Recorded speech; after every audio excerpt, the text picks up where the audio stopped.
My name is Sarah. I'm 31, a single mom, and I just moved into a council flat. This happened last week. It sounds strange, but it's real to me. The first night, I heard steps in the ceiling. 4 steps. Pause. For more. Not scratching. Not chewing. Just slow, careful steps. The landlord said it was rats and left poison. I tried to believe him. Around 1 a.m. a few nights in, I found my son in the hallway.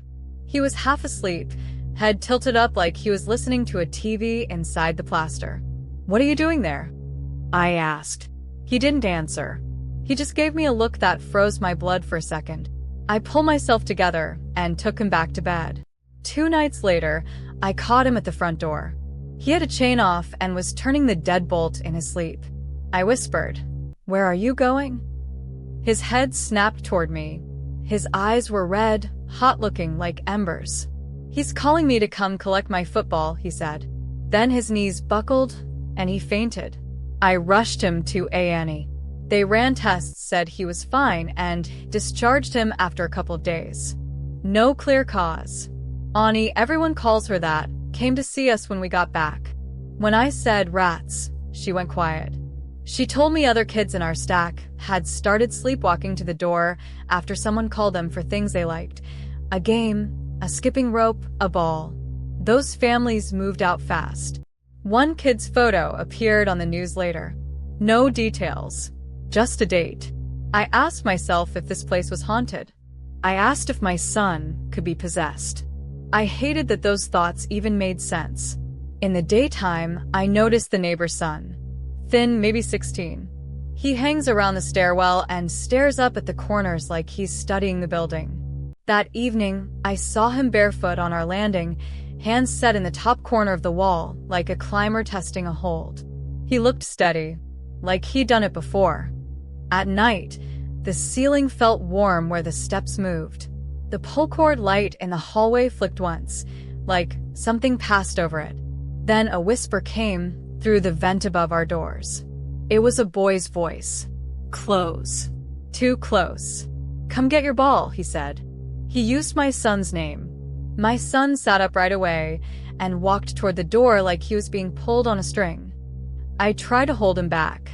He shoved me into the wall with a strength I can't explain. His eyes never left the ceiling. The next thing I remember is morning. I was lying on my bed with a pounding headache. I don't know how I got there.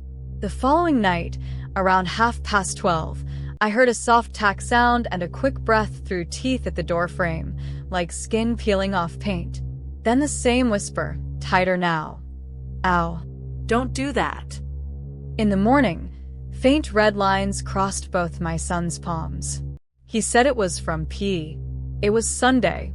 I cried in the kitchen where he couldn't see. I kept asking myself what I'd brought him into and how we were supposed to get out.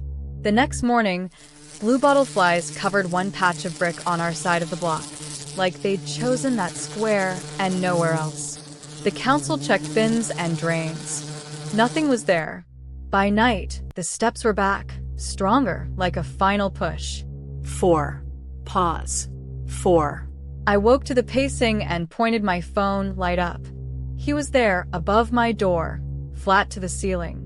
Palms wide, toes pressing the paint, head turned so one eye could look down. It was the neighbor's son. Same hair, same long arms. But his eyes looked older, like someone who hadn't slept in years was looking out through them. He didn't flinch at the light. He whispered through the seam, calm as ever, "He's late. I'm taking him for his ball." I ran to my son's room with all of me. He was lying flat on the bed, breathless and still. I called his name. I shook him. Nothing.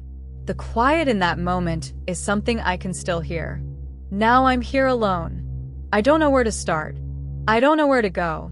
That night, a laugh rolled through the ceiling and the voice echoed. "You'll be next." From a single mother to a mother with no child. I keep thinking I should have left the first night I heard those steps. Now it's too late, and I'm leaving without my son. If anyone hears steps like that above a child's room, 4. Pause. 4. Don't wait. Run. Don't answer a polite voice offering a football. And if flies gather on one wall in the afternoon and vanish by evening, take it as a warning. Run.